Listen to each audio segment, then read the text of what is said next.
Virtual Racing School was developed to provide support to the next generation of sim racers. No matter if you're a rookie or veteran or what car or track you'll be racing, our goal is to provide training every step of the way.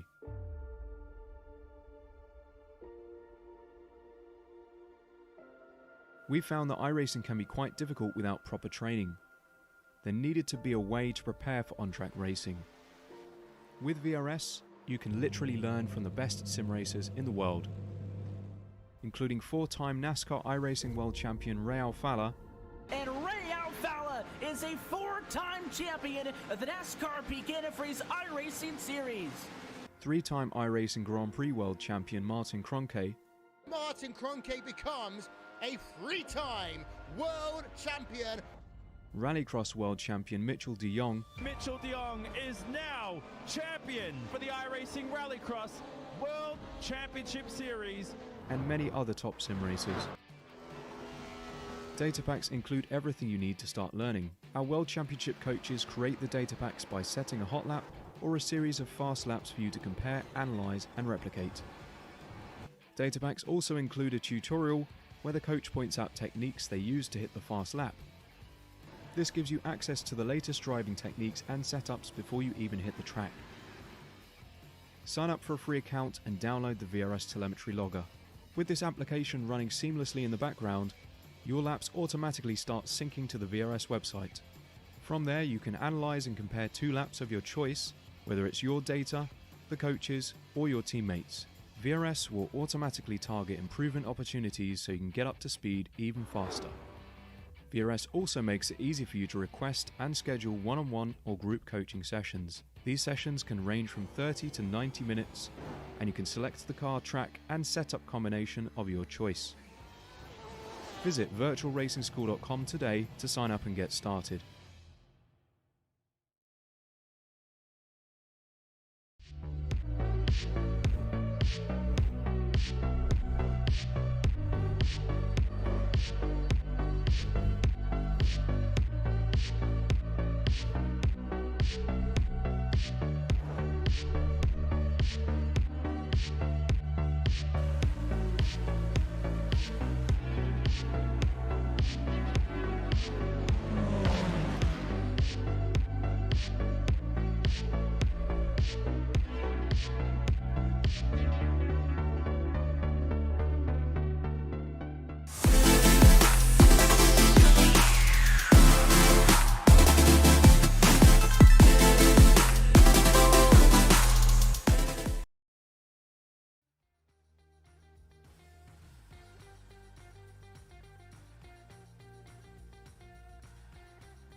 Good evening, iRacers. Welcome to Apex Racing TV and our coverage of the Finding Speed GT3 League.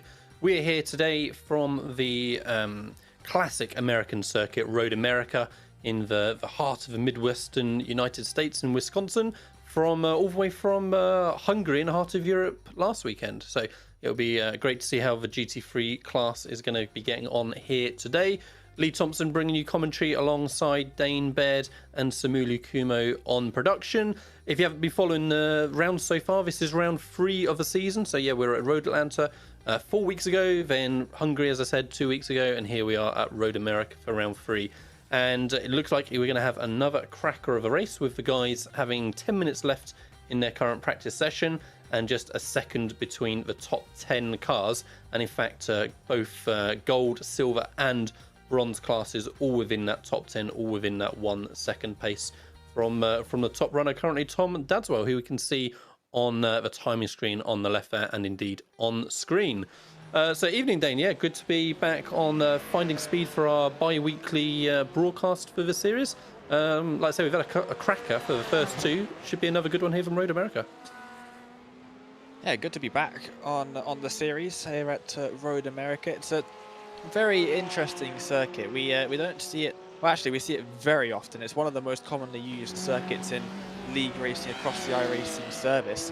GT3 cars, they tend to go pretty well around here, pretty quick in these GT machines. We've got a lot of drivers out on the circuit as well, so it should make for some good racing. The starts are usually not the cleanest at Road America. The drivers have been doing pretty well so far this season of keeping it very clean, so hopefully they can continue that here at probably the trickiest start to a race, maybe other than Road Atlanta. They did pretty well there, so fingers crossed. Yeah, and I mean, I agree with you that it does tend to be tricky at the start here at Road America. I mean, what do you put that down to, Dane? I mean, we've got turns 1 and, well, I was going to say 1 and 2, but like typical American naming convention to the circuit, it's kind of turns 1 and 3 are both like medium speed corners, not really much of a braking zone, and then they have that long run down into turn 5 for their first big stop. I guess that they just almost have too much time at the start before they have that one big stop on the brakes, and then they might have got themselves all in a bit of a muddle. Dane's just struggling with his mic right now, but yeah, we'll come back to his thoughts on that in a few minutes.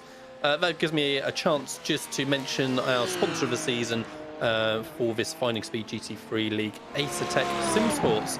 Acertech SimSports Invicta pedals are for the competitive gamer and racing enthusiast who wants an immersive sim racing experience. The Invicta pedals have a hydraulic brake cylinder and a proper clutch point with differentiate from other manufacturers by having a true life feel and intuitive setup, all to give you the best and most realistic racing experience of driving on a real circuit.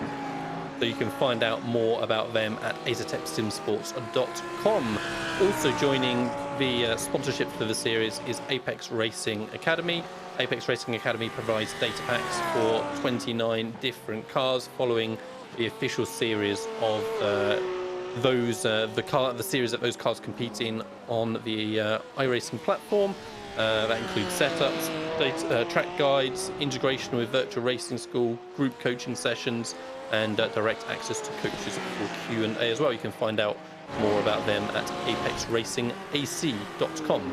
So with 5 minutes left in practice, I think, Dane, we've got you back again. I was just saying to the guys about, that tricky start you were mentioning before. I mean, why do you think that is? Yeah, I think I am back now. I had a couple of mic issues, but I'm back now. And yeah, the start, it's because of the wall. Mostly the wall on the inside, the pit wall.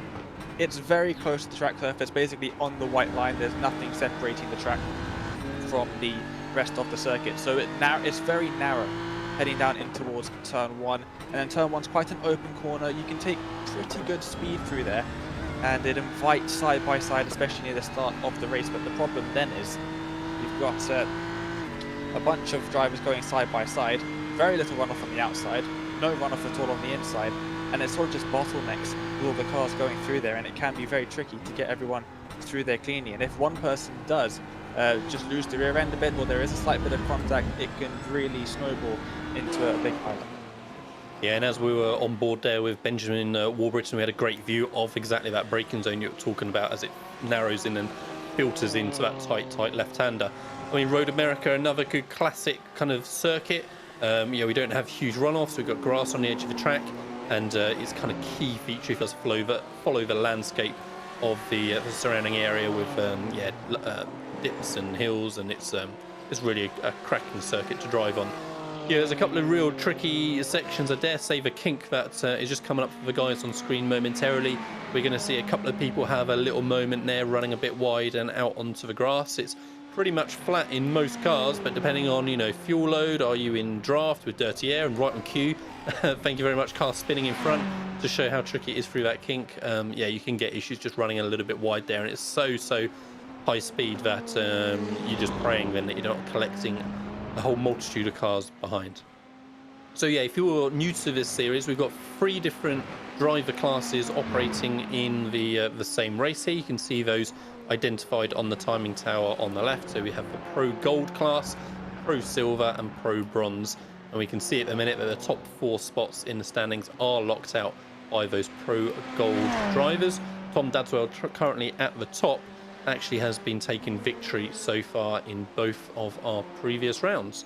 Let's have a quick look at the current championship standings whilst we've got a few minutes left of practice, and we can just confirm where we're up to on those. So Tom Dadswell, as I said, with those 2 wins out of 2 so far, is leading the Pro Gold standings, 83 points over Jussi Kataya with 72. So Jussi's been giving him a good run for his money, particularly in the last race, getting a strong second position. Jensen Agensensen in third, with Mika Makavara fourth, Stephen Broomfield in fifth in Pro Gold. Then for Pro Silver class, we've got Dara Edgenson's brother of Jensen, who we just mentioned a second ago, leading Indy Autosport 1-2 in the Pro Silver class over Tom Brown. Then we've got Steen van Nien, Anthony Beck and Dan Carter in the top 5 there. It's looking particularly close for sort of the top 4 spots, isn't it? 70 points first and 65 for fourth. So that's going to continue to be tight throughout the season, I'm sure. And in the Pro Bronze class, Timothy Bray took the win last time out over Luke Davis when we were at Hungary. Really had kind of an interesting battle in the middle of the race, if I remember correctly, and we can see it super close in Pro Bronze as well. So Timothy Bray level on points with Luke Davis and Angel Pedrero for the top 3 spots, and then just 2 points behind we've got Ed Knight and Alex Peck rounding out the top 5. So sure, Pro Bronze I think is going to continue to give us some great action as we go through. We also have got a Teams Championship running as well, so the points for the Teams Championship are actually based on kind of overall finishing positions rather than individual classes, but we can see that currently Indy Autosport are looking strong at the front, but under a lot of pressure from Race Gear and then Altitude Esports for the third position there. So that's how the standings look as we head into this round 3. Practice session is just a minute and a half or so remaining, Dane.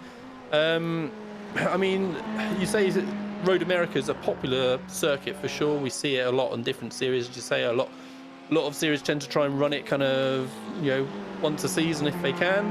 Are you a fan? Like, how do you find the circuit when you venture out in sort of cars such as GT3s? I'm not the biggest fan of the circuit, but it's a bit of an odd one. Usually when I'm not a massive fan of circuits, because I usually just do terrible there when I race, but I usually have somewhat decent results here at Road America. It's not a circuit that I struggle at. I'm not sure. I don't really enjoy driving it too much. It is very narrow throughout almost the entirety of the circuit. It might not look too narrow, but when you're driving it really does feel very narrow. I think that's also partly due to the lack of runoff, and then where there is runoff it's usually grass, and of how, of course, we know on iRacing grass doesn't really do too much to slow you down. So once you do run wide here, it can be very difficult to actually get back to the circuit. Luckily for some of the corners, like this one at what should be turn 2 but it's actually turn 3, there's a lot of grass runoff on the outside, but there's actually enough that you can sort of steer your way back onto the circuit. But at some of the other corners, like you mentioned, the kink near the end of the circuit, Canada corner as well has barely any runoff. So if you go wide at some of those corners, you can really struggle to get it stopped before clattering into one of the tyre barriers on the outside. This is the only corner on the circuit, I believe, that has tarmac runoff of some kind. And then we head up the hill. Blind left-hander at turn 6, another pretty tricky one to get right. As practice ticks over, we begin qualifying. But yeah, it's a very tricky circuit to drive, but it can give us some good racing as well. You've got 2 pretty long straights here. Oh yeah, absolutely. It's a huge straight, of course, at the back of the circuit as well, and through the kink, as we were mentioning before. Again, that's essentially kind of a straight, really, in terms of giving people opportunity to try and get a run. So, like I say, beginning of qualifying now. We've got a open qualifying session, as we can see all the guys piling out on track. It's going to last for 20 minutes. And then the results of qualifying are, of course, going to determine the grid for our race. Kind of an interesting one in terms of the race guy, Dane, with the different classes out on track. They're all, same with qualifying, they're all out on track at the same time, but actually they're only really fighting for points within their own class. So if you're battling with a silver driver and you're in bronze, for instance, actually whether you overtake them or they overtake you isn't going to affect your own points, but of course it might be affecting your progress as you're trying to get up the field and get to your next competitor in class. So it's certainly an interesting kind of twist that the guys have to deal with and consider. Where do they take risks, where do they kind of cut their losses a little bit, and like I say, for sure adds that kind of extra element to it. Yeah, definitely. It can be I would try and put cars between myself and the next driver in my class. Yes. Or it could be let the driver behind me past if they're faster and not in my class, and follow them around. It would be quicker than battling with them lap after lap after lap. We see it way too often where drivers will battle it out and go back and forth, back and forth, back and forth, and just invite other drivers to catch up to them, because going side by side through corners, you go a lot slower than going on your own. So if you just stick behind each other single file for a while, you'll have less risk of drivers behind you catching up. So it could be that you want to put cars between yourself and the other driver. Of course, it means they have to overtake and go slower and allow you to build up a bit of a gap, or just try and minimize your time losses out on the circuit. It depends on the drivers that you're battling with on track and in your class, but it does add that element of strategy that we don't often see in multi-class racing when it's within, or multi-division racing, I really should say, when it's within the same car class on the circuit. So we're going to take an onboard lap hit in qualifying on board with Benjamin Warburton. Yeah, and we see him going into turn 1, down a couple of gears. You really get scramble all the way over that inside curb and the grass and a bit more. Then kind of turn 2 magically disappears somewhere on that short straight, and this is supposedly turn 3. It's a really tricky kind of corner, this one. You've got to get the ultimate exit that you can, because you're then on this long straight heading on in towards turn 5. But it kind of, it's a bit off camber, it's got a little bit of a tricky curb, so yeah, that turn 3 can be awkward. So here now is the biggest stop on the circuit as I head into turn 5. You want to use all of the space on the right and be careful with the exit curb on the outside there, as it can be a little bit unsettling to the car. Up under the bridge, but kind of onto the crest of a hill, down a couple of gears again, and now flat. Maybe a little lift it will be here. No, it was flat through the little kink there, and we can see the tyre tracks from other cars ending up on the grass slightly. Hard on the brakes again, down 3 gears or so. There's a little bit of kind of a camber right on the inside of that corner, so you want to try and stay as tight as you can initially, and then through the carousel here. There's a few different lines you can take. Do you kind of go tight initially, let the car drift out? Do you kind of take it a little bit steadier, stay wider on entry so you can cut back in? And now we've got the super fast kink where, again, like two times we've seen the kink and 2 big wrecks, and that's Benjamin Warburton's qualifying lap over with as well. So yeah, I mentioned that in the pre-race about how tricky that kink can be, and we can see the guys really struggling already. But that was almost the end of a lap. Anyway, we then just had Canada corner, which was another hard braking zone, as we're seeing Luke Davis come into it now. Right hand turn down sort of 3-4 gears probably, and again using all of the outside curb, as there's plenty of space, so you get a whole car just on the outside curb. A little bit of crest here through this left-hander. Again, depending on the car, you may have to have a little bit of a lift to make sure you don't run too wide. And again, critical final corner now to get the best exit that you can, to try and get the top speed down the start finish straight. And as you come up over the crest, then there's a start finish line again. So yeah, classic circuit, a couple of good long straights, a couple of big stops, but yeah, lots of undulation, a few different cambers on the corners, and yeah, a handful of places where those exit curbs could really catch someone out, where you're trying to use as much of them as you possibly can. Yeah, we did see some of the drivers struggling a little bit with the kink, and you could also see how difficult it can be, because the walls are so close to the circuit, how difficult it can be to avoid if someone goes off the circuit, because you get a driver goes off wide, they're either going to hit the wall on the outside and bounce back onto the circuit, or spin up the rear tyres, lose control, spear off onto the right side to the inside of the circuit, and then bounce off the wall and come back. And if you have 2 or 3 drivers involved in an incident, it is then very easily impossible to avoid that wreck, and we have seen time and time again big pile-ups at that part of the circuit for sure. Drivers really seem to be struggling in this qualifying session, of course pushing to the absolute limit, trying to get every inch of tarmac or grippy surface, the curbs on the outside, tiny bit of gravel even on the outside of some of the corners as well, just to maximize the speed carried through the corner, through the carousel as well. But yeah, they are pretty quick out there at the moment there as well, reaching around 2/10 off of his fastest time from practice. So he's doing pretty well up there, right up at the top of qualifying so far, but still plenty of time left to go. And I wonder how drafting might come into play in qualifying, if some of the teammates maybe gang up and try and run in a pair through the circuit. I wonder if it's going to be advantageous here. We decided that it wasn't going to be at Hungaroring. What do you think here? I mean, definitely, if you can get it to work, it's going to be worth trying, isn't it? I mean, I guess the problem is that, as we can see from the track map, yeah, there is a decent amount of cars out there. So if you're kind of messing around trying to be line astern and find a gap and run your qualifying lap, but then actually you're hitting traffic anyway, maybe it would have been better just to have gotten on with it, run your own times, and just seen what other random bits of tow you can pick up. But yeah, if you can find the space, like perhaps Ignium Motorsport are trying to do now with their cars line astern on the lap, then yeah, for sure those huge straights, it's going to make a difference towing each other around. So we'll have to see how the guys out there work it. But like you said, Dane, for now, Tom Dadswell has stamped his authority on the qualifying session again, half a second up on Billy Fletcher, who finished 4th in the Pro Gold class at Hungaroring last time out.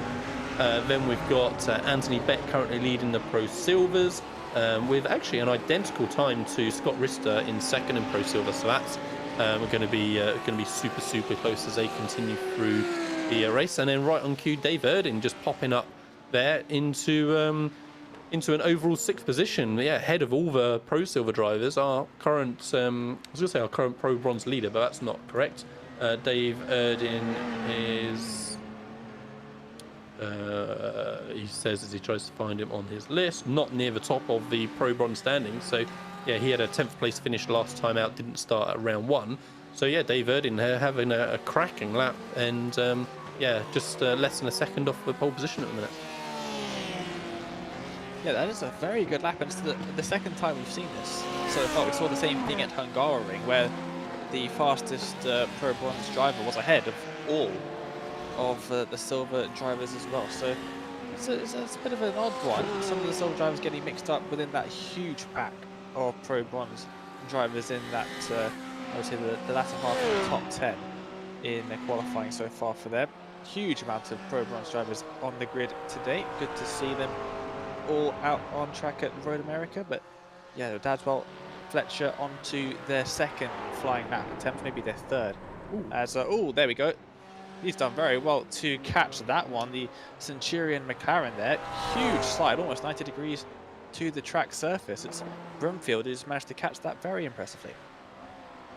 Yeah, it gives an opportunity at least to kind of reset, maybe let the tyres cool off just a touch, and have another go on his qualifying lap next time. But already half of the session has gone, so if you're a driver who's had a mistake, got a bit caught up in traffic, kind of time is going to be running out, and you're not going to have a huge amount of opportunities remaining. But yeah, no such issues so far for Tom Dadswell, sorry, who's still got a half-second gap over Billy Fletcher. We can see that Manuel Kaya has jumped up into 3rd overall, leader of the Pro Silver class. So yeah, he's right up there as well with a 2:04 dead. So yeah, looking strong at the moment.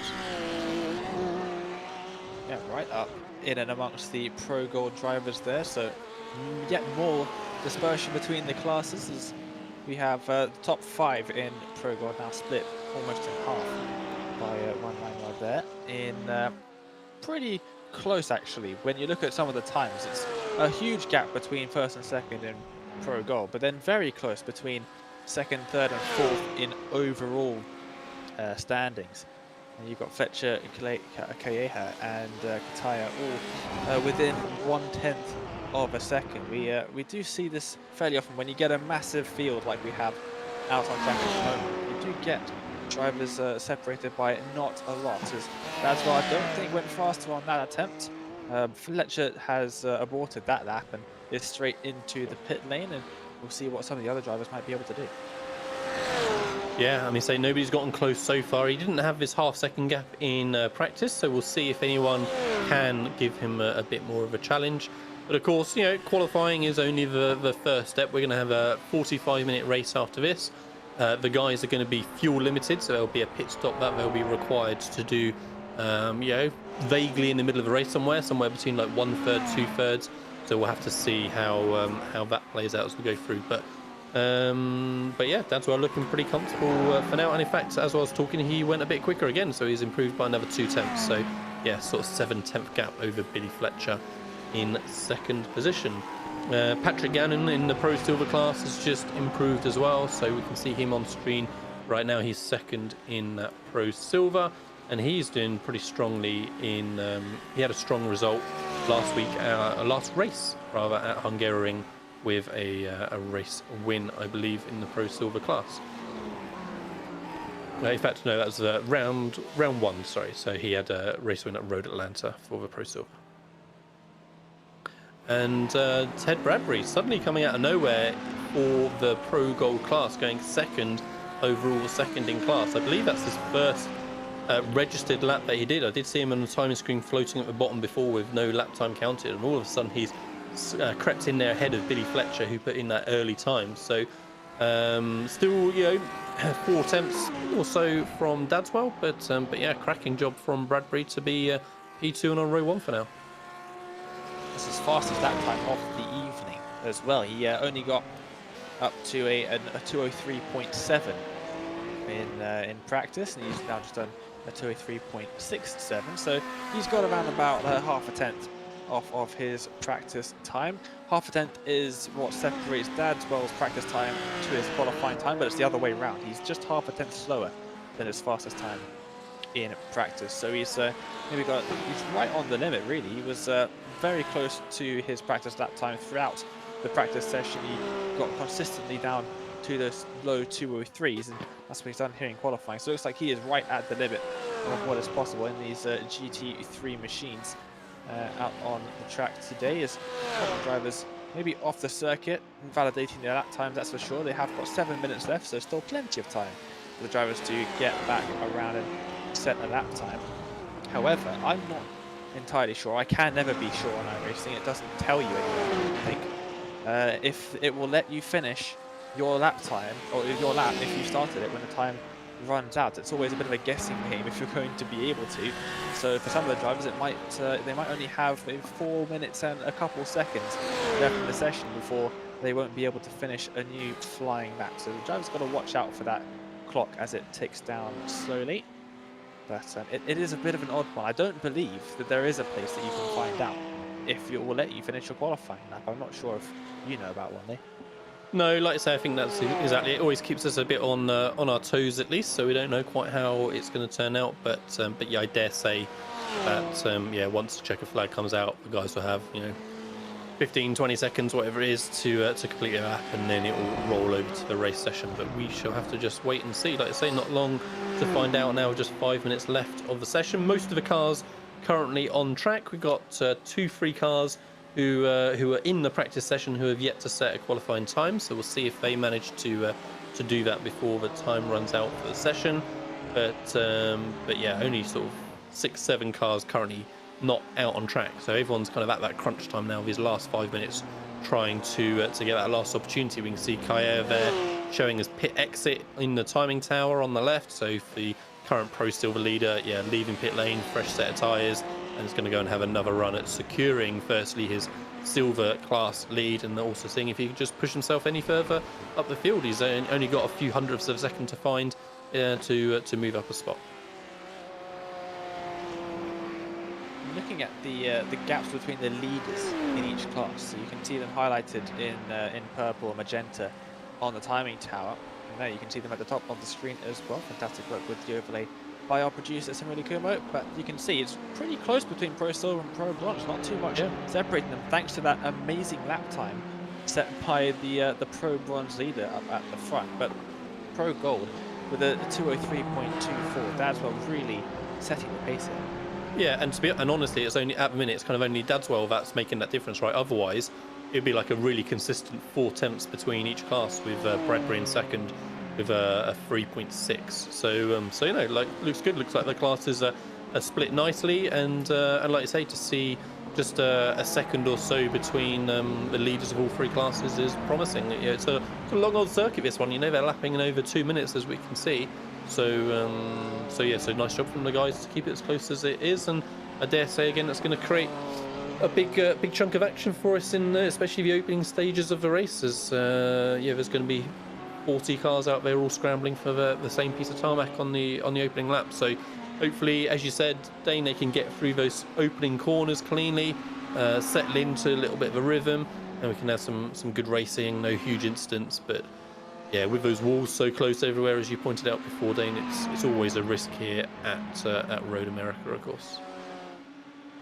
Yeah, and it does vary. You can get an incredibly clean start, but then it just takes one person to make a slight mistake on the opening couple of laps, and it can take out almost half the field effectively in this circuit. It comes with the territory of having those walls so close to the circuit. Obviously, a pretty old circuit here with Road America. It's been around for a very long time. The track layout hasn't changed at all. The only addition that they've made is that chicane just after the carousel and in towards the King. I'm not using that today, so we are on the original layout of the circuit at Elkhart Lake, and 3 laps left in the session. I don't think anybody else can come out of the pits and set a new lap time, so if the driver's still in the pits at the moment, it might just be qualifying session over for them. As the clock starts to tick down a little bit, it is definitely crunch time for some of the drivers, setting maybe their last lap times of the day. So heading through the first couple of corners, it would really suck to get a 1x right now and end your qualifying session. They are, again, fairly easy to get here because you have the grass on the outside, not some tarmac runoff. If you just get a couple tyres on the grass, it can drag you out a bit, so very easy to pick up those off that side. Absolutely, absolutely. Like I say, it's crunch time now for the guys, as you said. Interestingly, we've got a nice mix of cars out there as normal. We're not really seeing any specific car really dominating things at the minute. So we've got the Porsche 911 GT3 R in P1 and 2, then the Lamborghini Huracan in 3rd, and the BMW in 4th. So yeah, top sort of 4 positions occupied by 3 different manufacturers. So that is nice to see. Yeah, it looks like all top 4 of the overall positions are all currently on their outlaps, so we'll see if we get any movement there anytime soon. Ted Bradbury looks like he improved his time a little bit to a 2:03.56 last time by, so yeah, he's just 3/10 off of Dadswell now and really trying to bridge that gap. It looks like he's now entered pit lane, so that is Bradbury's time finished. And yeah, most of the guys now are now off track, and we're just seeing less than half the field still trying for their final lap as Kaea, leader in Pro Silver class, has a big moment into the wall. He pulls away again for pit lane, but he's not going to get an opportunity to get any further hot laps in. He might just go and practice a start or practice a particular corner.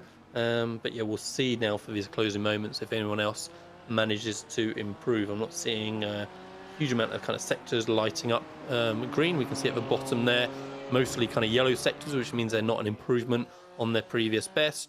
Jim McIntosh, maybe he's going to do something.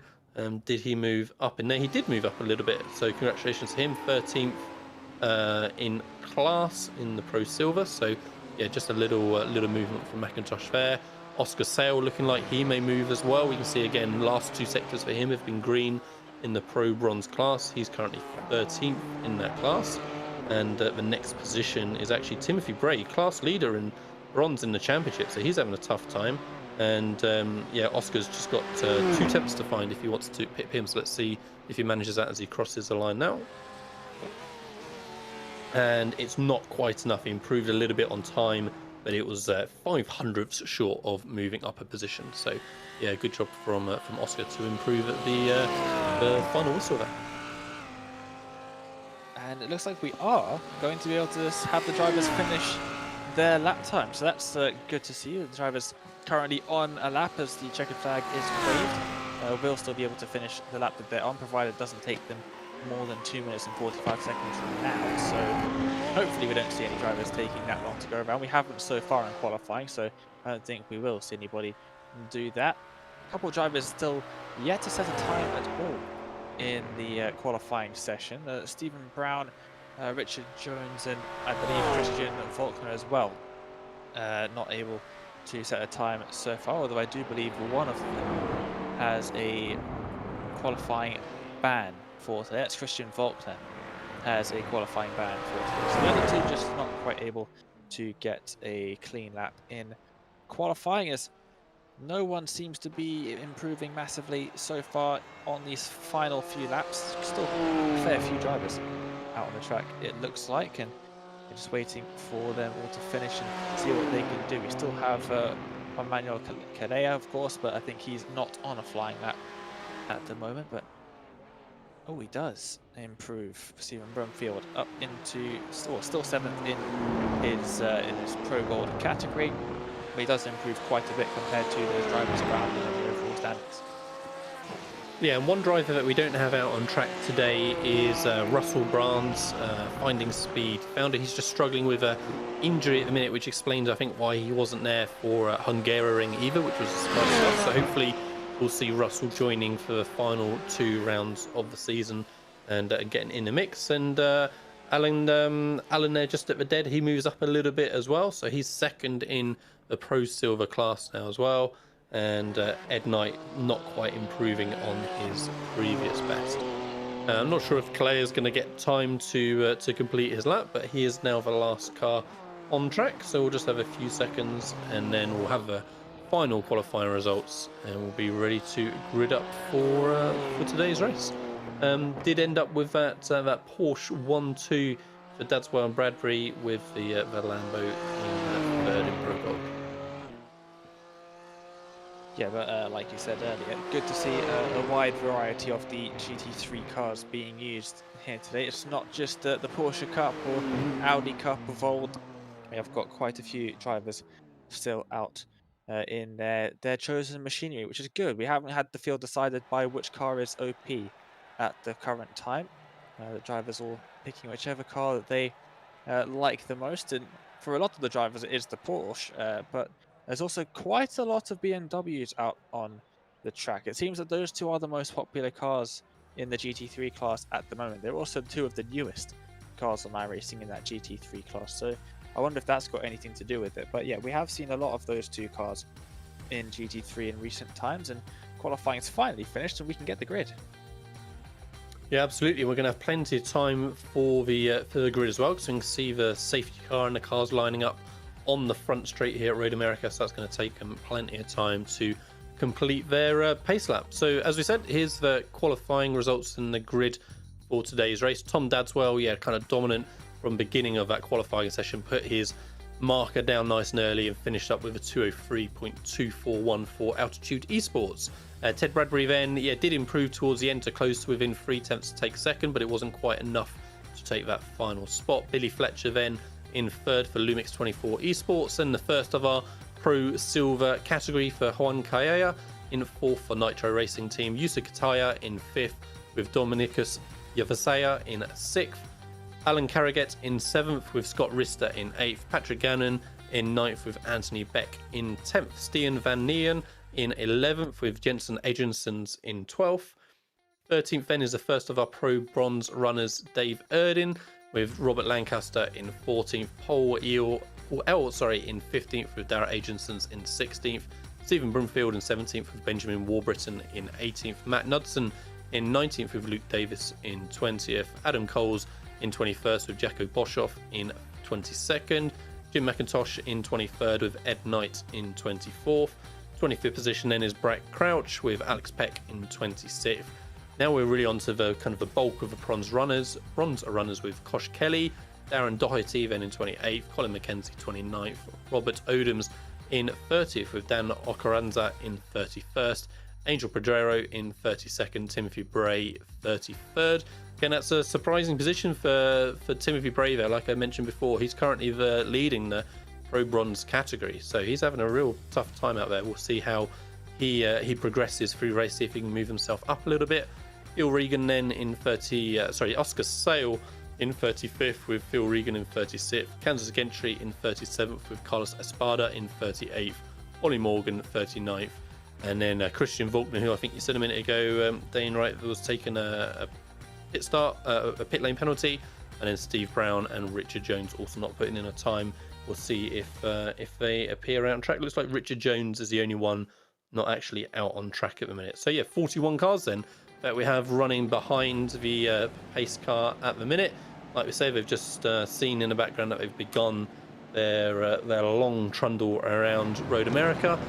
As I said, they've got plenty of time now as they work their way through. What do we think? Are they going to survive this opening lap, or are we going to see a bit of carnage into turn 5?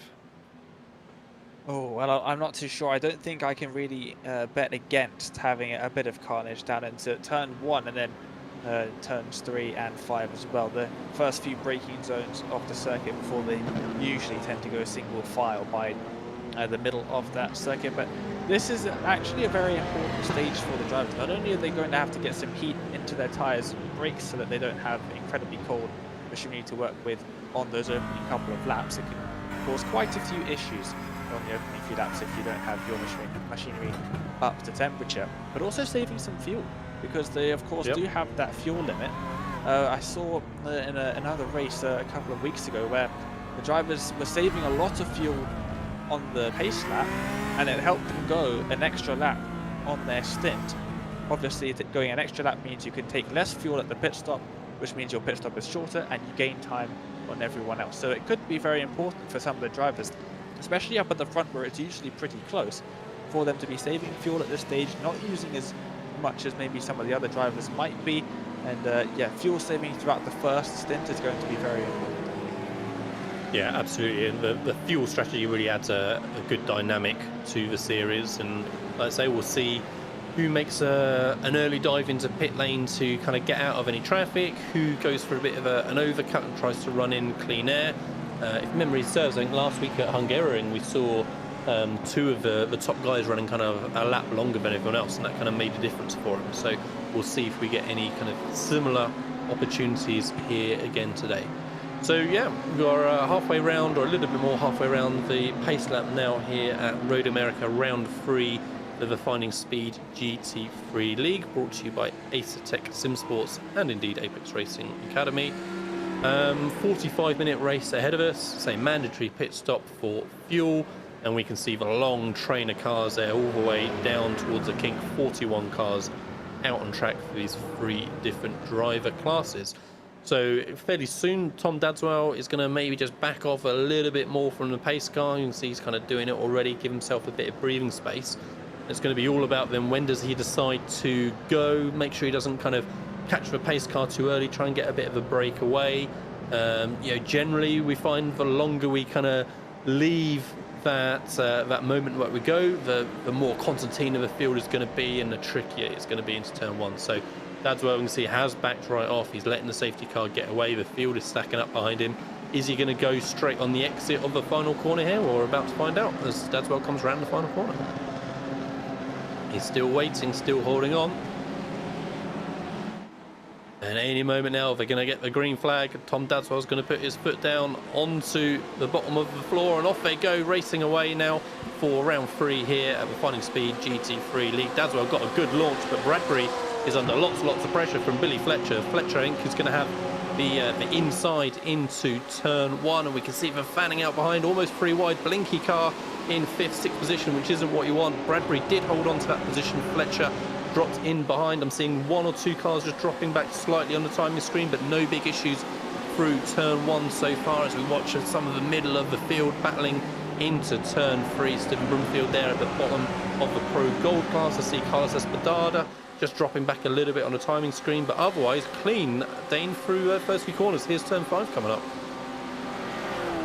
Yeah, that's actually quite surprising that they've made it all through with a pretty big group of GT3 cars. Let's see if they're all going to survive through turn 5.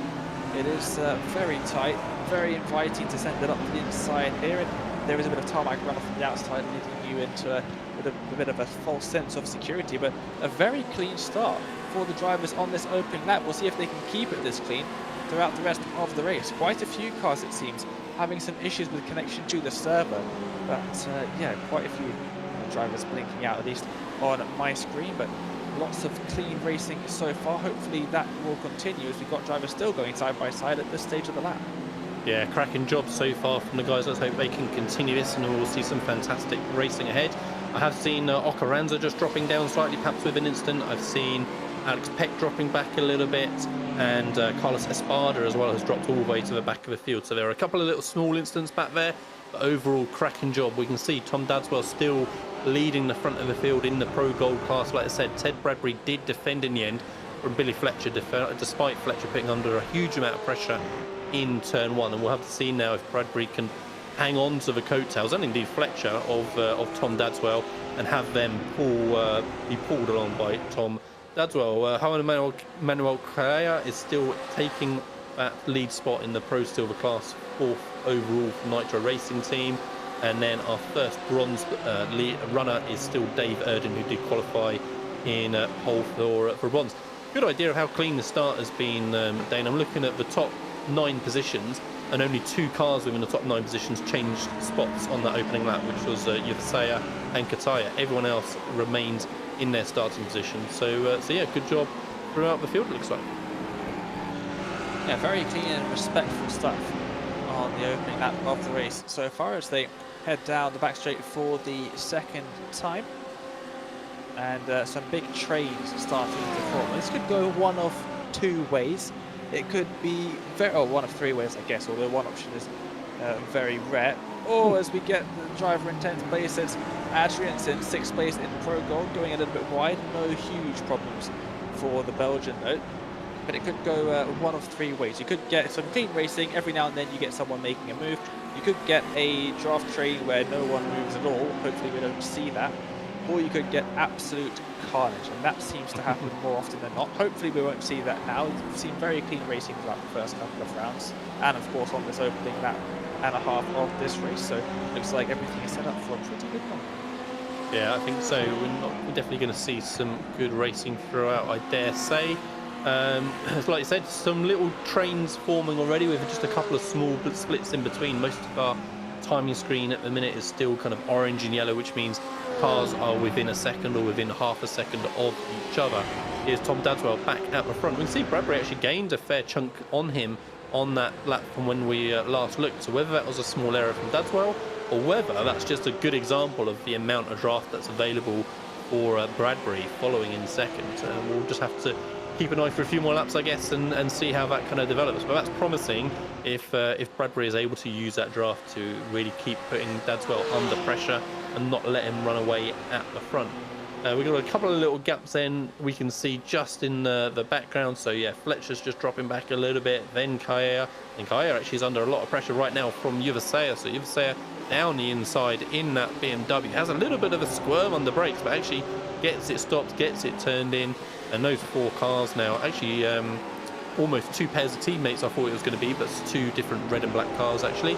Yeah, looking very, very close now as they head towards turn 5, and we'll see what kind of effect the draft is going to have, as Kataya already feeling like he needs to defend, and we're going to see any more movement coming from sorry, not Kataya, from Yuvasaya and Kaya. And again squirming on the brakes, comes across the front of Kaya. There does Yuvasaya, and that's affected obviously severely Yuvasaya hard into the wall. And I think off screen as well, I think Kaya did have a little bit of an issue trying to get back on track. And yeah, he's lost those couple of spots now as well, so he's dropped down into 6th. So yeah, it was unfortunate on that one. We'll try and maybe have a look at a replay in a couple of minutes' time. At first glance, it looked like maybe the BMW Versailles just lost the brakes a little bit, and that sort of sent him across. And Faulkner, we can see getting really tangled up here with Crouch, I think, sorry. And unfortunate for them as they try and get themselves going. Let's have a look and see what happened here. Yeah, between Yuvasaya. So does he come across or does he lose the rear under braking? Let's have a little look. What do we think? Difficult to say from that angle. I mean, kind of, it looks like the car turns across him, Dane, but I feel that maybe wasn't a turn of the wheel. I feel like that was like him hitting the brakes and the car kind of drifting to his right, our left a little bit. We'll have to see. Yeah, I'm not too sure on that one. There was a bit of space on the outside for the car on the outside, but yeah, just a bit of a coming together there. I don't think anyone's massively at fault.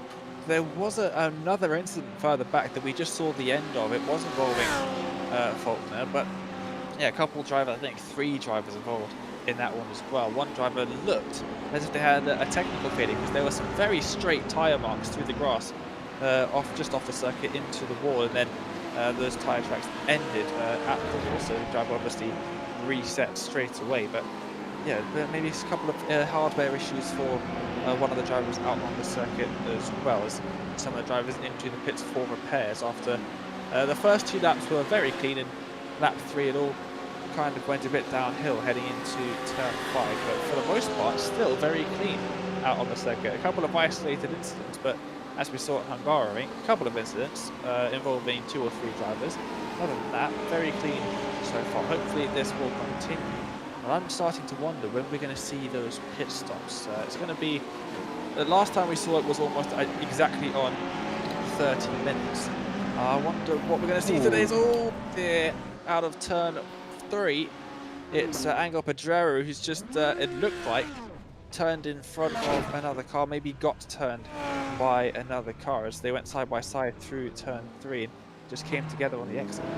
Yeah, it was unfortunate. That was between Morgan and Pedrero there, and kind of, and a bad rejoin, unfortunately, from Robert Odoms there, I think, really causing a huge problem from Darren Doherty. Let's hope Darren doesn't do the same, and we kind of do a little bit kind of moving forward with other cars coming. So a bit clumsy from a couple of different drivers there. Colin McKenzie getting a bad impact as well. It's unfortunate for him, but yeah, I was going to say, for Pedrero and for Morgan, yeah, whilst kind of Dane was talking the whole time, they were battling away hard very nicely, and then, yeah, unfortunately, it just didn't work out in the end.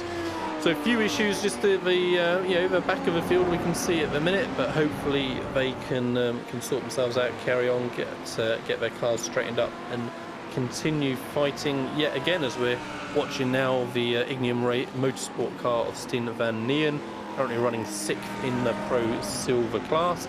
He's actually got a Pro Gold runner immediately ahead of him of Jensen Adrianson. So yeah, if he wants to challenge the next Pro Silver cars, he's going to need to get ahead of Adrianson. And actually, Adrianson's the one that's looking to maybe move forward here. He's having a little sniff at Anthony Beck as they come into turn 1.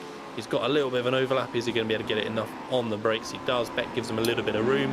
And now this is an opportunity for Nijen to try and capitalise, as Beck would have been compromised through turn 1, but he's not quite going to be close enough into turn 3 here, and indeed he's going to have to wait for another opportunity.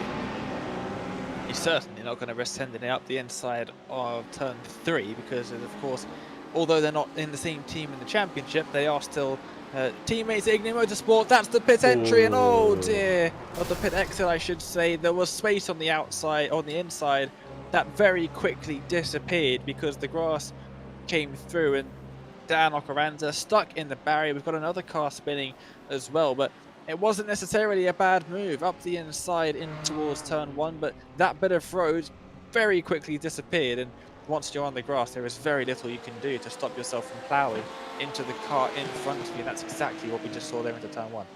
Yeah, kind of the view we had, it kind of felt like that was going to disappear very, very quickly, and that's exactly what happened. So yeah, a bit of an optimistic move, maybe, as you said. The kind of space was kind of there to start with, but yeah, it just wasn't going to happen. But back at the front, we can see that as we kind of had hoped, if you like, to continue the challenge at the front, yeah, Ted Bradbury so far has managed to hang on to Tom Dadswell.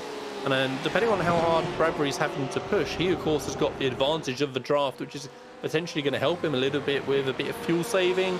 So it could well be putting Dadswell under a little bit more pressure of, is he going to really try and break Bradbury, or is he going to try and do maybe even a little bit of fuel saving himself to try and make sure that there isn't like an extra lap that Bradbury can go over Dadswell. We'll have to see how that plays out. Billy Fletcher, though, hasn't quite managed to hang on to these guys, so he's dropped now 3.5 seconds further back as he comes over the start-finish line there. Then he's got a little bit of breathing space over Yusuf Kataya, 4th in the Pro Gold class. Before then, we have the new Pro Silver leader of Alan Carraget, taken over from Kayaya after his just little tangle, a lap or 2 ago. And so that's looking very, very tasty as well for the Pro Silver lead, just 3 tenths between them, as we can see on screen at the minute. Then a little bit further back, 14th overall, David Erden still leading the Pro Bronze class, and he's still got a good handful of Pro Silver cars between him and the 2nd position Pro Bronze runner of Matt Knudsen. So yeah, Dave Erden looking pretty strong for now to continue his good run in the Pro Bronze class. Yeah, quite a big gap between those drivers. It's very close as we cut away. But it is still these 3 drivers here. Adrianson's just ahead of Beck, just ahead of Nealon, as moving away through turn 6 there. They're starting to get caught ever so slightly by the drivers behind Warburton, Lancaster, and I believe Erden just on the back of that pack, just behind them. As they make their way up towards the carousel now, and a little bit on the grass on the outside for Beck. Once again, teammates, these 2 in 5th and 6th in Pro Silver, so no massively risky moves are going to be made, I don't think, between Van Nielen and Beck. It's just, yeah, of course, when we make our way towards the end of the race, maybe that changes a little bit, but a couple of drivers, maybe laps, we're actually getting up to some lapped cars as they make their way down towards Canada Corner, 40th position overall in, I believe, the Ferrari just in front of these three. So lap traffic, of course, after that was quite a few incidents on the first couple of laps, it's safe to say. Some of the lapped cars now heading onto the circuit, maybe getting in the way of some of the drivers who'd rather the lapped cars weren't out on the circuit, but they're very nice at getting out of the way. Yeah, absolutely. Like I say, made his intentions very clear, found a nice safe space, and yeah, that battle now can continue. Neon was really putting Beck under a lot of pressure through the second half of that lap, but it didn't quite come to anything that time by. As you say, we'll have to watch how that develops between the teammates as we go further into the race. Scott Rister looking pretty close, just up ahead in 7th in Pro Silver. In fact, there we go, very, very close, we can see. So between him and Patrick Gannon, so I think Gannon it was that actually just moved forward a spot at that time over Scott Rister. So he's now 3rd in that Pro Silver class. And we'll have to see if Rister can come back at him at all in that Ferrari and put him under more pressure. But yeah, for now, Gannon taking that spot, fellow Americans in 3rd and 4th Pro Silver. We are seeing passes being made throughout the field at the moment. Looks like Alex Peck might have had a couple of issues just getting passed by quite a lot of drivers in the back of the field. As looking at there's quite a few drivers involved in battles. We haven't seen too many large gaps near the front of the field, at least in the top 20 positions or so. Most of the drivers out on the track separated by less than a second, with at least one other driver, which is always good to see it. It's not great to see a lot of drivers all on their own, but having little packs like this is very nice. As you can see on the top right hand corner of the screen with the track map, the car's starting to get a little bit more evenly spread, but still close enough that we can get some moves being made up and down the field. Volkner is just behind the driver just in front. I believe that's Odems in the BMWs, making their way out of the carousel. It does get sort of interesting when you look at the different cars. We were looking at, you were talking about pressuring Beck through this part of the circuit. The Lamborghini does seem to be a little bit more agile. We'll see now down in towards Canada Corner. Are we going to see a lunge? We are up the inside, a little bit deep into the corner. Big squeeze on the outside for Volkner. They're still side by side, heading to the final couple of corners. Yeah, like I say, Volkner just couldn't quite get it stopped. Could he miss the apex? But fortunately for both of them, Odems was kind of read it correctly, gave him the space. Yeah, had a good go at coming back, but in the end, Volkner managed to hold on to that position. So Volkner, of course, we mentioned earlier on, started from the back of the field after a pit lane start. So yeah, he's progressing well, 23rd overall and 12th in class. Another move potentially building here between Kansas Gentry and Robert Odems. Again, same battle, of course, just the car behind. And Odems misses his braking point completely. I glanced away, Dane. I don't think there was contact, right? So I think he just must have put a wheel on the outside on the left, maybe, or just, hit his wrong brake marker. That's easy done every now and then. You're looking for one set of cones and actually you brakes at the next set. Fortunately, managed to keep it out wall, but lost, a huge chunk of time. And that's Odems down into to 6th in the bronze class now. Yeah, very easy place to go off the circuit. Got a little bit of damage to the left-hand side of his car, but I think that's from car contact, not from contact with the wall. Luckily, it's one of the bigger runoff areas on the circuit, so yeah, like you said, able to keep it out of the wall on that occasion and keep going with very little damage on the car. As we move up into what I believe is the battle for 2nd place in this Pro Silver category. It looks like Karakiet up at the front in first position in Pro Silver has sort of moved up through the field and is right on the back of Kataya for the 5th position overall, at least. And a car that we don't usually see too often being driven by Patrick Gannon. It looks very agile. The BMW is usually better on the straights, but the Audi looks very quick through the corners. No, it certainly doesn't. Obviously, Gannon seems to be comfortable with it because, just a moment ago we saw him getting past Scott Rister, and already he's gapped him, and there's now, as you say, challenging Kayaya for that 2nd position. So not quite close enough this time into turn 1, but yeah, he's obviously feeling confident for now. He feels like he can continue moving up the field. And if he can dispatch Kaya fairly soon, as he has a bit of a lunge into turn 3, Dane, that was really optimistic, too far back. Fortunately, just barely managed to get it stopped enough, but kind of compromised both cars. We'll see who gets the drag now down in towards turn 5, but I dare say Scott Rister is going to be catching him fairly quickly as well. So Kaya defending to the inside, Gannon on the outside, Rister just watching in the background. Kaya looks to have it covered off as he can get it stopped. He can, and yeah, Gannon just, he's got the speed, he just needs to make sure he doesn't get a little bit too desperate, just picks his spots, make sure it's a clean opportunity for an overtake. And then, as I was in the middle of saying, that will give him an opportunity maybe to start challenging for Carraget just a few seconds up the road. But yeah, lucky there into turn 3.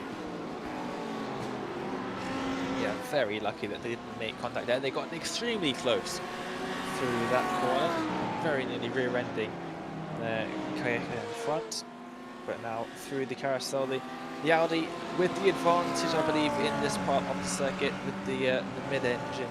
It is a little bit more agile, same as the Lamborghini as I was talking about earlier, whereas BMW a bit more like a boat on iRacing. It does seem to struggle in the high-density corner areas of the circuit. So in the middle sector, it does have a slight disadvantage. The Ferrari, another car that we don't see used very often outside of its own official series that it has in the lower ranks on the road roster for iRacing. And now through the final corner, it does seem that Gannon does have a little bit of an edge through that final corner. It does allow him to get a better exit and a little bit more speed heading down this main straight. About a car's length separating them now, already to the inside, trying to defend for this second position in Pro Silver is Callejas. Gannon to the outside. They are going to go side by side through turn number 1. A big squeeze on the outside, and Gannon almost forced right off the circuit. Now trying to go for the switchback. This might be a much better opportunity for a move into turn 3. Yeah, absolutely. Like I say, this is his opportunity, and yeah, Gannon gets that pass, but is Kaya going to be able to get the run off the corner and challenge him into turn 5? So yeah, interesting little kind of switchback through there, where in turn 1 Kaya just didn't quite get the speed on apex as he wanted. That compromised him to allow Gannon to challenge, but here comes Kaya back on the outside this time. Gannon trying to defend on the inside. Can he get deep enough on the brakes? Almost Rister into back of both of them, and Adrianson nips in front of Rister and capitalizes, but both Gannon and Kaya did get it stopped, but Gannon kept that position on the inside, and Adrianson already challenging on Kaya now. So yeah, all kind of tried to happen in that moment, and so kind of almost out of nowhere, Rister kind of ended up right in the middle of that little squabble. And we can see as they're continuing to squabble in the background, Kaya gives Adrianson a space on the inside. I was about to say, as they squabble, Gannon has already gone. Yeah, he's 2 seconds down the road, Dane. And now we've got a little 5-car group all of a sudden drawing Beck and Nian as well into the same battle. Yeah, he definitely has disappeared out in front. Gannon, he saw the battle happening behind him, and he really did put his foot down and off into the distance. He went for a couple of corners, couldn't even see that he was ever there. But with Adrianson came Beck and Nealon, so they were right on the back of Rister in that middle sector, almost trying to get past us. Oh, this could be an opportunity now, not usually an overtaking spot. A big squeeze to the inside, and Adrianson has to back out on that occasion. Is that going to allow Rister to move up to the inside? Oh no, he slams into the back of him, turns him around, and there goes Adrianson off the circuit, spinning around, facing the wrong way, and does the right thing here, waiting for a big enough gap, letting his brother pass actually on that occasion to wait until he can get back onto the circuit. But maybe just a bit impatient for Rister, trying to go to the outside. The door was shut fairly early on, and still seemingly went for a move of some kind, as now they're going side by side. It's Nealon, and is that Warbriton who's tried to make a move? It is. He's got in front there. Yeah, nice job from Warbriton trying to capitalise on all the action up ahead. Like I say, unfortunate there between Rister and Adrianson. Actually, Adrianson's gone into pit lane, take a fast toe, maybe go for an early, well, I was going to say early pit stop, not that early. We're 22 minutes into the race already, Dane. But yeah, so Adrianson's, lost lots of time waiting to get back on track, but hopefully won't lose too much time with the damage. Steen, they're completely blowing past his break point, and Warbriton there sliding back in front of him on the exit, so they're still going at it, hammer and tongs. But yeah, it's a shame that that big grouping just broke apart there. Let's say so tight for the last kind of half lap especially. Yeah, and hopefully the guys can continue on, get themselves back together. We don't particularly need to swap it on camera, but just as a check-in, that Bradbury has dropped away from Dadswell at the front, so we were talking about him hanging in his draft a few tenths back, but now he's 2 seconds away. So Dadswell just putting the hammer down a little bit and trying to break that gap before the pit stops, I think.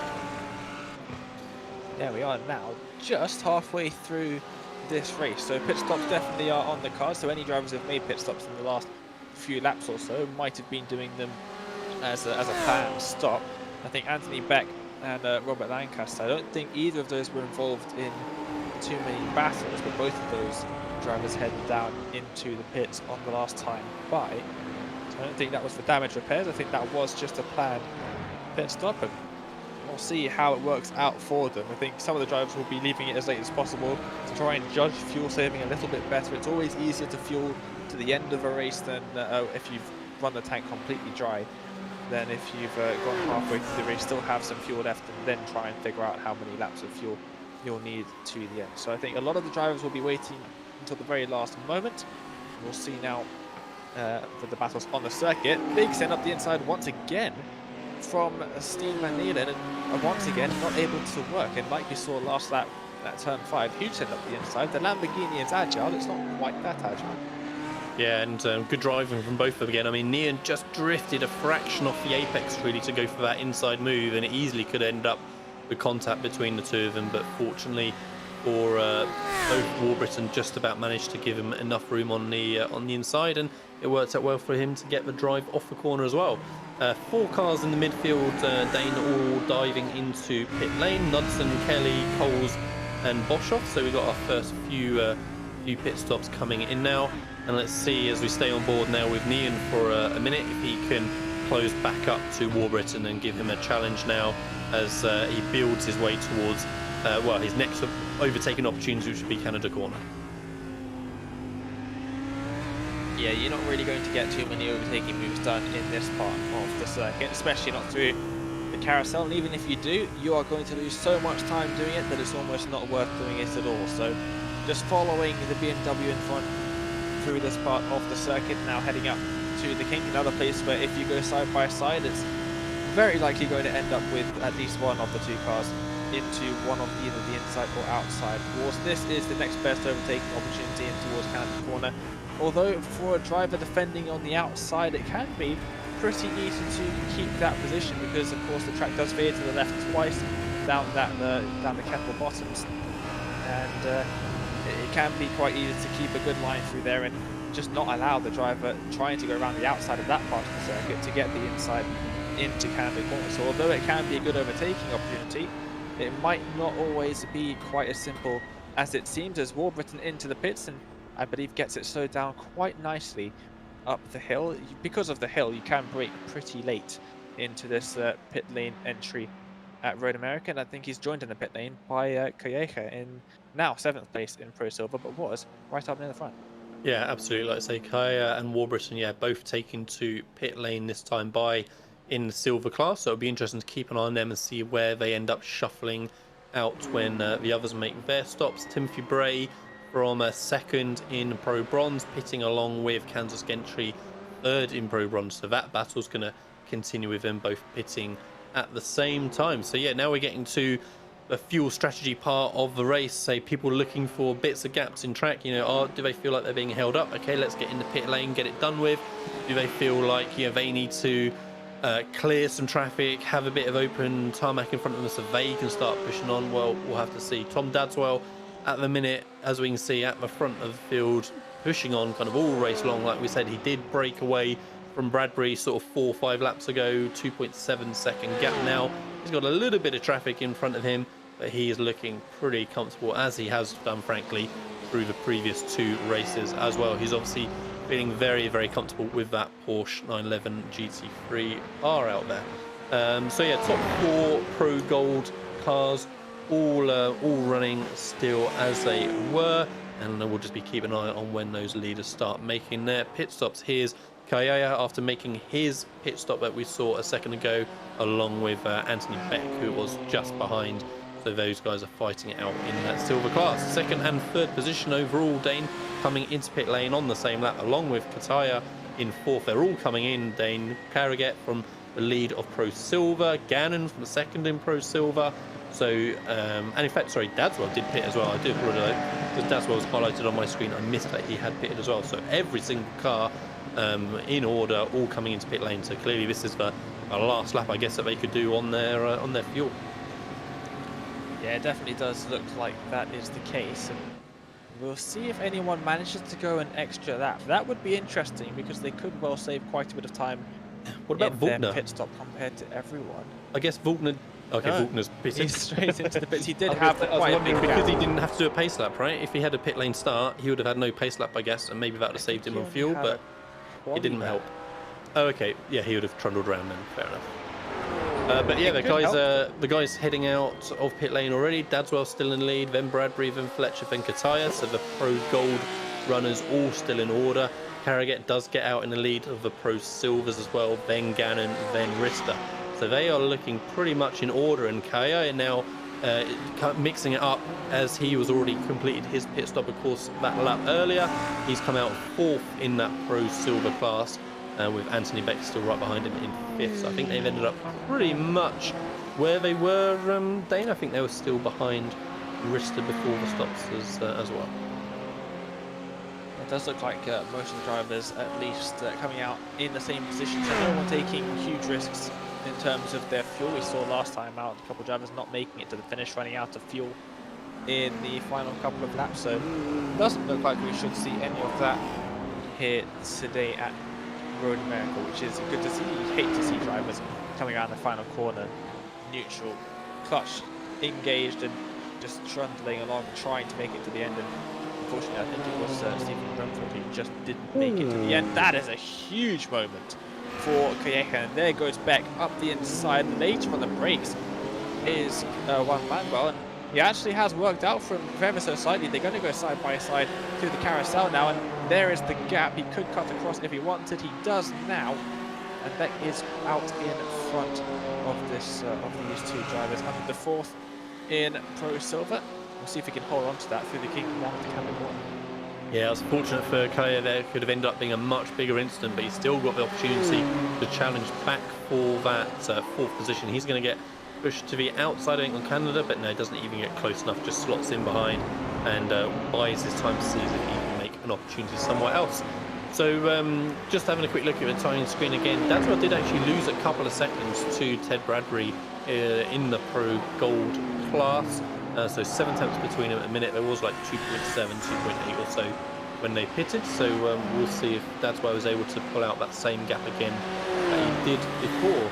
Looking pretty close as well for Dave Erdin in the lead of Pro Bronze. He's just got a couple of tenths back to Lancaster, I think, just behind, yep.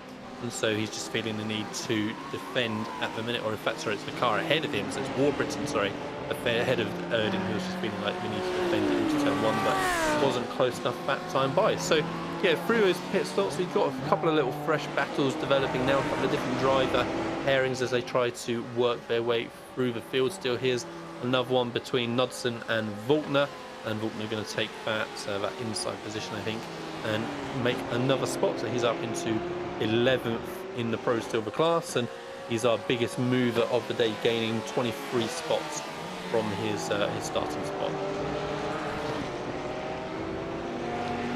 Yep, you can see both the positions gained and lost on the left-hand side, and also what the track looks like now with the track map on the right-hand side of the screen. A couple of drivers still in the pit lane at the moment, but for the most part, everybody has made their stops now. And you can see there's a few pretty large groups of cars. You can see in so the 3rd, 4th, 5th, 6th in Pro Silver, and then a couple of the Pro Bronze drivers. Well, I think it's Erdin just at the back of them. Quite a large group of cars. And looking back from there, they're not massively close to one another, but still close enough that a mistake could go a long way in terms of drivers getting past you. There's also another little group of cars, 4th, 5th, and 4th in Pro Bronze, and 14th in Pro Silver, having a bit of a battle heading just into the carousel now for the most part, the drivers spread out pretty evenly amongst the circuit. But yeah, like you said, Dadswell and Bradbury much closer now after the pit stops than they were beforehand.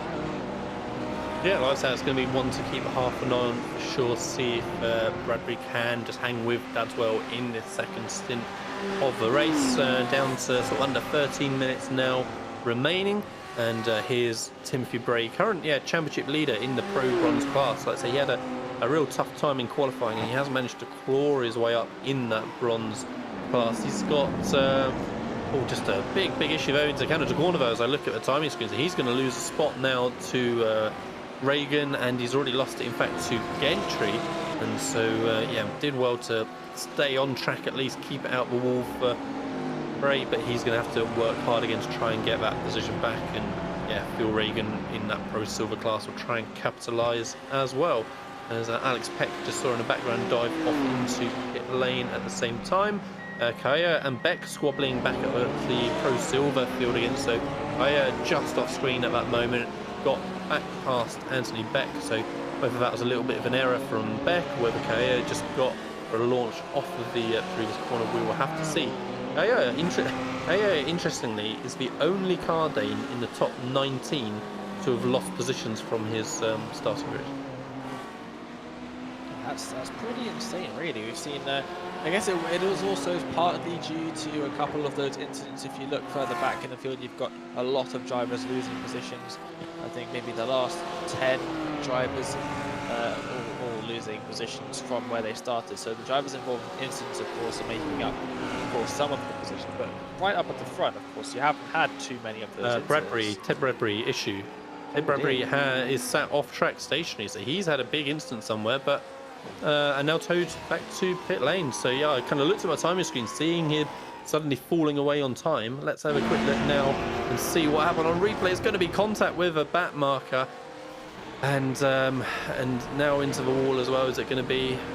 Oh, he's going to have a little bit of retaliatory maybe to the back marker, and maybe just calls it a day for some reason. It seems perhaps we'll have to see what happened, but we obviously only caught the end of that move, and obviously Bradbury was pushing hard to try and stay with Dadswell, and yeah, just unfortunate to both end up on the same bit of tarmac there. So that's let kind of Dadswell off the hook. Unfortunately, really, he's got a nice 6-second gap now to Billy Fletcher, so he just needs to keep his nose clean, not get involved with traffic either, and he will be continuing on. Kaya in the background having a huge issue.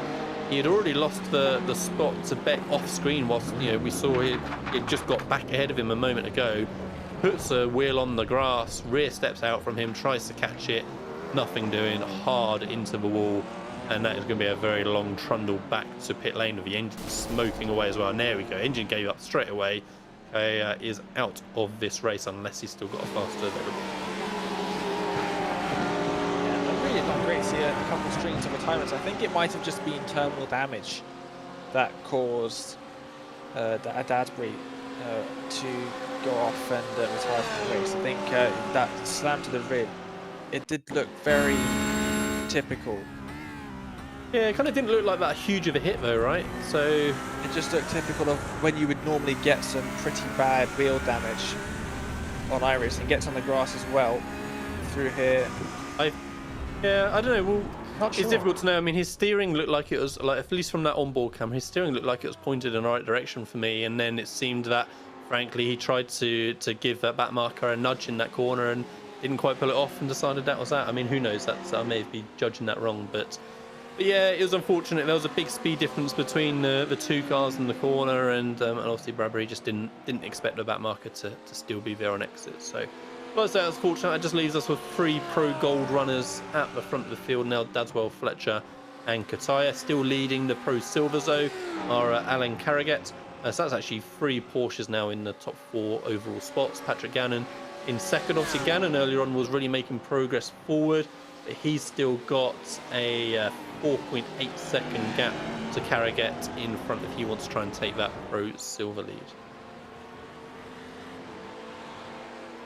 The Audi driver needs to try and get a little bit of a move on if he wants to go out in front of that Pro Silver category.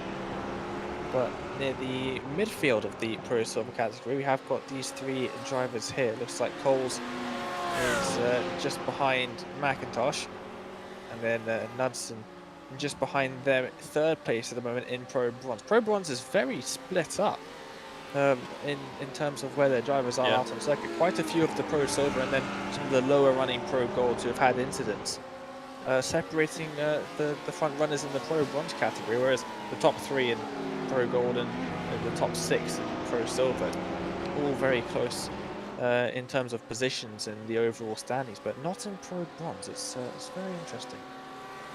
Yeah, like I say, it's 1, 2, 3, and 4 all kind of broken ahead of the rest of the Pro Bronze field. So that's interesting, as is this battle between Knudsen and McIntosh as they squabble down into that heavy braking zone of turn 5, but nothing quite doing that time by. So yeah, this I dare say is going to be a little grouping to continue to watch through the next few laps, as Broomfield now is the one that's trying to put Knudsen under pressure right underneath the rear wing as they come off that fast kink. Can Broomfield find a way down the inside? He's going to try and get it stopped in that McLaren under the brakes, and he does. He moves a spot forward in on track, but not in the class, of course, because he is in the Pro Gold class still. So yeah, Broomfield, I think, same as last week, Dane, the only McLaren runner, and yeah, he's been progressing his way up through the race. That's just saw highlighted for a second timing tower. I thought perhaps something had gone wrong with him, but everything looks good. He's still got that 6-second gap in front, and yeah, McIntosh next on the list for Broomfield as he continues to make his progress through these bronze and silver runners. Yeah, just looking at Broomfield, very close to the Ferrari just in front, as yeah, the only McLaren driver, one of the cars that is very rarely used. It was quite tricky to drive for a very long time on iRacing. It has since been improved. It's not the easiest GT3 to drive, but certainly not impossible, as it was branded for quite some time over the last couple of years. But he had a pretty poor qualifying and has been making his way up through the field. So I think he was the driver who ran out of fuel at the end of the last race. So with just over 5 minutes left in this one, hopefully he won't suffer the same fate. He has done pretty well so far to try and improve on where he started. Caught up in a couple of those incidents near the start of the race as well, I believe, just getting held up. But, not the best night out, but still, since the points are based on your class, he will be getting points for 4, so not a bad evening out on the racetrack at all for him. No, that's it. You gotta keep heading round and see what happens to your competitors. And obviously, we've seen a few of them fall away in the last sort of 10 laps or so. So that's gained those spots for him. Final 5 minutes now of the race. So that's kind of flown by, really. Say 45-minute race, less than 5 minutes left. So just a couple of laps remaining, depending on where the leader crosses the line in relation to the checkered flag. Most of the field has just settled down a little bit now. I'm seeing kind of white gaps, which means more than 1 second for the majority of cars, but we've got a little battle going on here towards the kind of the 5th and 6th for the Pro Silver class. We've got kind of 15th and 16th overall as well, between sort of Faulkner, Cole, Broomfield that we were watching a minute ago, and then this battle here with Phil Reagan, who I saw was in pit lane before, so I think he's coming out on his out lap, if you like, and trying to get back up to speed, and yeah, he just gets past Odoms that time by. I'm seeing Adam Coles falling down the field. There we go, right on cue, recovering from the gravel. He was looking from the tyre tracks, did hit the wall, I think, so didn't manage to keep it out the wall. So Adam Coles, hopefully not too much damage, with a bit of luck for him, and he'll be able to continue on for his last few minutes. But yeah, currently 12th in that Pro Silver class in the Lamborghini Huracan. Yeah, it looks like he carried on his way and didn't look like he had any damage to the side of his car at all. He did hit the wall completely side on, it seemed. So might have been pretty lucky there and got slowed down quite a bit by the gravel in that runoff area. As, oh dear, that might be a very late commentator's curse, as Stephen Brumfield off at turn 1, spinning around, and a slight tap to the wall on the rear of his car. Still no damage though, it looks like, so should be able to carry on quite nicely with just over 3 minutes left in this race. But now the next car behind him is for position in Pro Gold. It's Adriansen. He's going to watch out a little bit, try not to make too many more mistakes before the end of the race, because Adriansen might just be able to catch up and make a sneaky move to gain 4th position in the Pro Gold category. As we are now looking at Benjamin Warburton. He's got a bit of a gap in front and a bit of a gap behind as well, sitting 6th place in Pro Silver and 9th place overall. Yeah, absolutely. So he's had a pretty solid run. We've seen him involved in a few battles here and there, and he's managed to come out on top, but not the case for Phil Regan, who we just saw towing to pit lane as it cut away there. So not a great evening for Regan, but yeah, P6 for Warburton looking strong. He's been hanging with this kind of second main pack of cars for the majority of the race, and yeah, if he can continue on now for these last couple of laps, I dare say he should be pretty happy with that, as should Dave Erdin. So yeah, been really well and truly on top of the Pro Bronze class here today at Road America.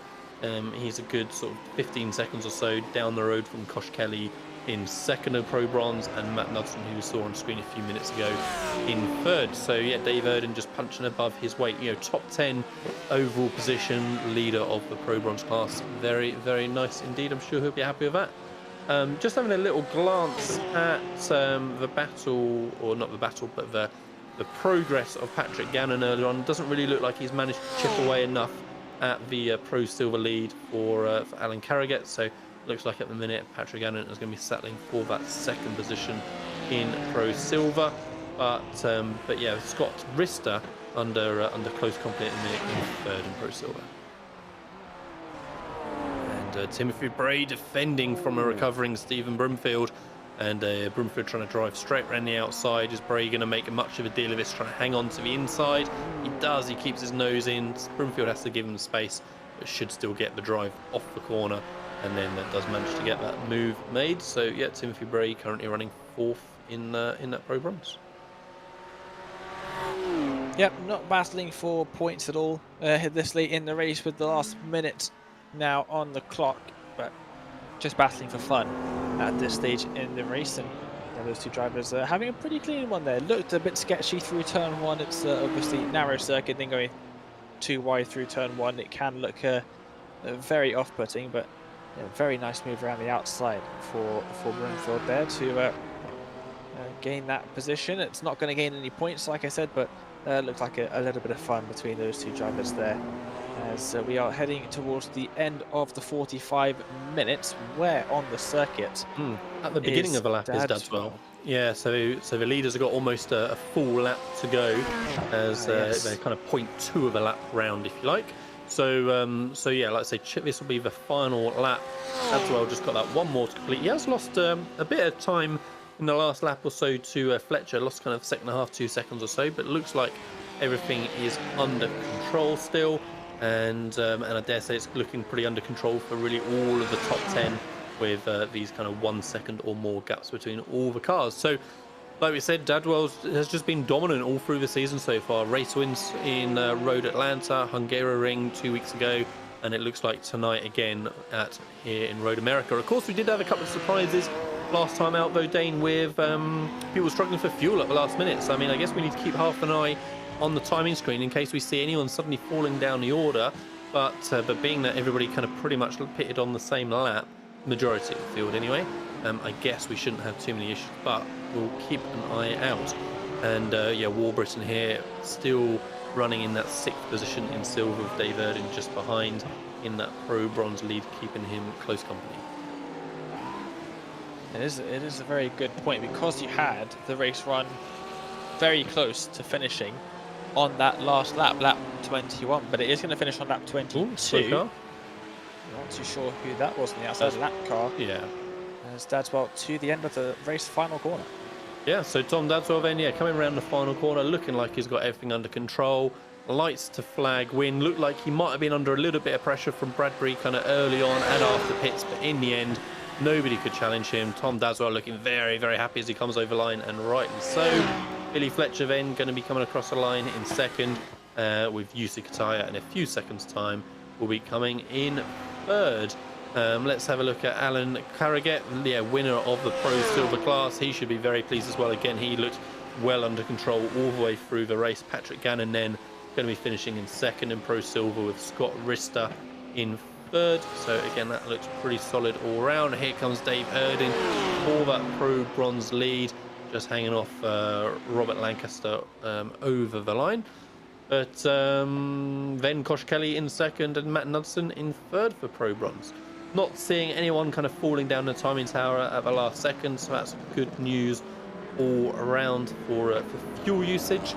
But yeah, that's our podium finishers for each class already over the line. We'll have another minute or so, I'm sure, of cars completing that final lap and getting over. But should be lots of happy drivers out there, Dane. We had those podiums looked pretty kind of locked in for a little while for most of those classes, and otherwise, yeah, good battles through the majority of the rest of the field. Obviously, we had those few incidents kind of early on, and an otherwise a solid race again, as we've seen through the rest of the season.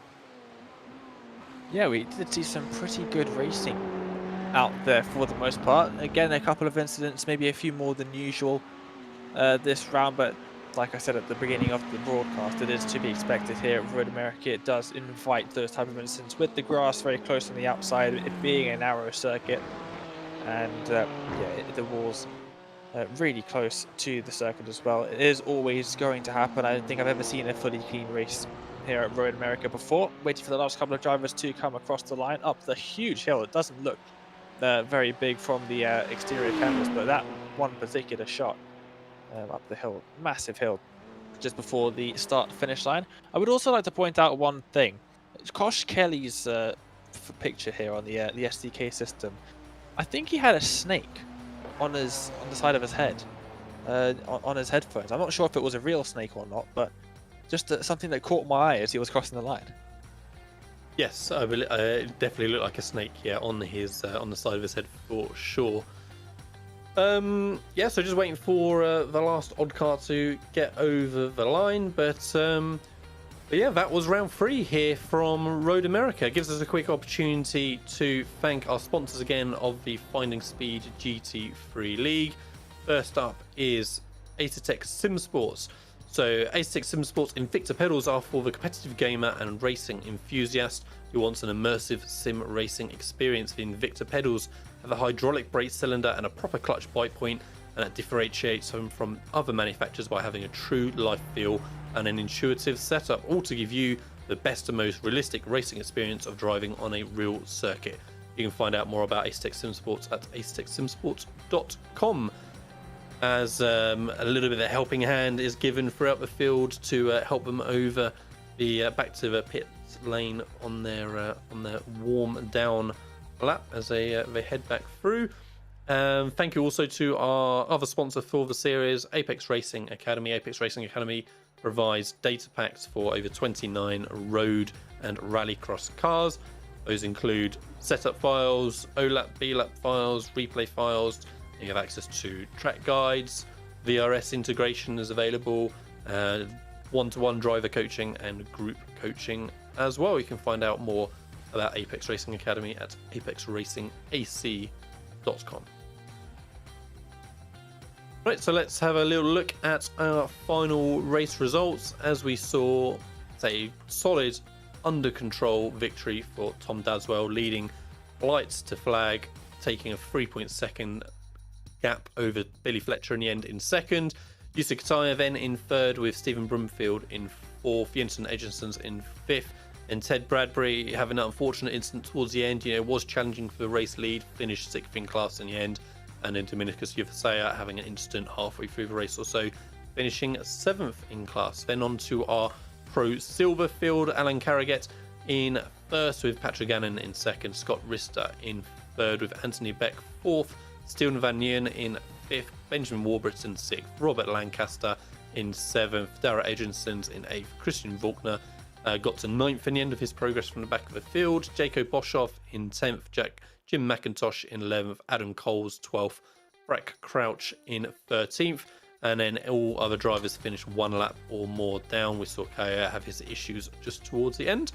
And then in the Pro Bronze class, David Erdin took that win by a comfortable margin, like 16 seconds over Kosh Kelly, the next runner in second. Then Matt Knudsen in third. Timothy Bray, current championship leader, managing to climb through the field after a poor qualifying, finishing in fourth. Kansas Gentry then in fifth with Alex Peck in sixth. Robert Odoms in seventh with Angel Pedrero in eighth. Carlos Espada in ninth. Steve Brown in 10th. Luke Davis in 11th. Colin McKenzie 12th. And Dan Ocaranza in 13th. All the other runners had issues a little bit further down the field as well. So that was our race results here at Road America for Finding Speed GT3 League. Like we said, Dane, good job overall from the drivers. It was a full field out there, 40 plus cars. They got the job done, a couple of incidents here and there, but the main thing is not having a huge incident in the opening lap and wiping out half the field, Yeah, the opening few laps are really impressively clean. It did kind of get a little bit hectic in, say, lap 4 or 5, but for the most part, the race was very clean. We didn't see too many. See quite a few good battles going on, and I'm really looking forward to next week's round. So we only have a 1 week break for these 2 rounds. It's Nürburgring Grand Prix circuit. It is quite possibly one of my least favorite circuits on iRacing, but in GT3 cars it usually does provide some pretty good racing, so I can't wait to see how that one goes. Yeah, like I say, it's maybe not the kind of the most drivable circuit if you're trying to do like hot lapping and that sort of stuff perhaps, but yeah, it does tend to provide us some good racing in these GT cars. So yeah, that'll be in 2 weeks. In fact, that'll be next week. So normally we have a 2 week gap each time, but the road for Nürburgring, that will be next Saturday. And then 2 weeks after that, we'll have our final round from Suzuka. So yeah, that'll be same time again next week then, 8:30 UK time, and we'll be looking forward to seeing everyone back and seeing how the championship standings have been affected between those different classes after those race results. So that'll be good to see for sure. Thank you to Dane Baird for being alongside us in commentary, Samuli Kumo on production, and we'll be pleased to see everybody again next week at Nürburgring.